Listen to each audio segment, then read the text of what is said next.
बच्चों, कैसे हैं आप सब? आशा करती हूँ आप सब अच्छे होंगे, स्वस्थ होंगे। स्वागत है आपका इस कक्षा में। आइए आज हम पढ़ते हैं हिंदी व्याकरण का पाठ 14 पत्र लेखन। पत्र लिखित भाषा का एक रूप है। वर्तमान समय में संचार के नए नए साधनों के होने के बावजूद पत्र आज भी संचार का एक महत्वपूर्ण साधन है। इसके द्वारा हम दूर रहने वाले अपने मित्रों, रिश्तेदारों, प्रियजनों और अन्य लोगों तक अपनी बात पहुंचा सकते हैं। ठीक है। पत्र के प्रकार। पत्र दो प्रकार के होते हैं, अनौपचारिक पत्र और औपचारिक पत्र। सबसे पहले हम बात करेंगे अनौपचारिक पत्र की। इन्हें घरेलू या व्यक्तिगत पत्र भी कहते हैं। ये अपने परिजनों, मित्रों, प्रियजनों आदि को लिखे जाते हैं। औपचारिक पत्र, इन्हें बाहरी पत्र भी कहते हैं। ये पत्र उन लोगों को लिखे जाते हैं जिनसे हमारा कोई परिचय या जान पहचान नहीं होती। ऐसे पत्र विद्यालय के प्रधानाचार्य, संपादक, पुस्तक विक्रेता आदि को लिखे जाते हैं। पत्र लिखते समय ध्यान देने योग्य बात। पत्र लिखना एक कला है, अतः पत्र लिखते समय कुछ बातों का ध्यान आवश्यक है। पत्र की भाषा सरल, सहज और स्पष्ट होनी चाहिए। पत्र में लिखे वाक्य छोटे छोटे और अर्थपूर्ण होने चाहिए। पत्र में लिखावट साफ और सुंदर होनी चाहिए। विराम चिन्हों का उचित प्रयोग होना चाहिए, अन्यथा पूरे पत्र का अर्थ बदल सकता है। जिसको पत्र लिखा जा रहा है उसके लिए उचित संबोधन का प्रयोग करना चाहिए। अनौपचारिक या घरेलू पत्रों में मित्रों तथा अपने से छोटों के लिए प्रिय और बड़ों के लिए आदरणीय, पूजनीय शब्दों का प्रयोग किया जाता है।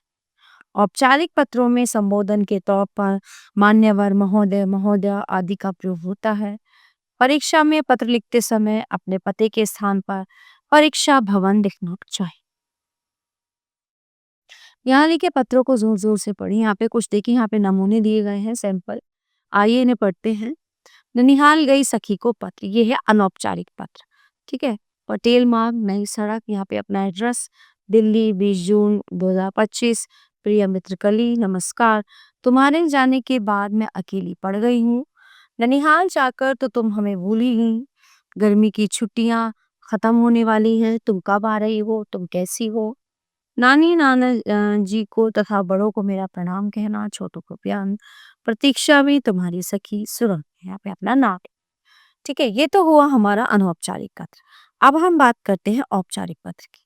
प्रधानाचार्य को 2 दिन का अवकाश मांगने के लिए पत्र। सेवा में प्रधानाचार्य जी, सर्वोदय विद्या मंदिर, पटना, 6 जनवरी 2024। विषय 2 दिनों का अवकाश मांगने के लिए प्रार्थना पत्र। महोदय, सविनय निवेदन है कि कल विद्यालय में खेलते समय मेरे पैर में मोच आ गई है। डॉक्टर ने 2 दिनों तक आराम करने की सलाह दी है। अतः मैं 2 दिन 6 तथा 7 जनवरी 2024 को विद्यालय नहीं आ सकूंगा। कृपया मुझे 2 दिनों का अवकाश प्रदान करें। धन्यवाद।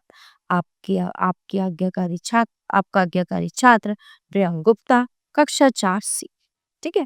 तो प्यारे बच्चों, मैंने आपको जो 2 पत्र के नमूने हैं वो यहाँ पे दिखाए हैं, बताए हैं कैसे हम औपचारिक पत्र लिखते हैं, कैसे अनौपचारिक पत्र लिखते हैं। ठीक है। तो आई होप आप सीख जाएंगे, समझ जाएं। तो ये पाठ यहीं पे समाप्त होता है। आशा करती हूँ आपको अच्छे से समझ आया होगा। मिलते हैं अगली कक्षा में। धन्यवाद।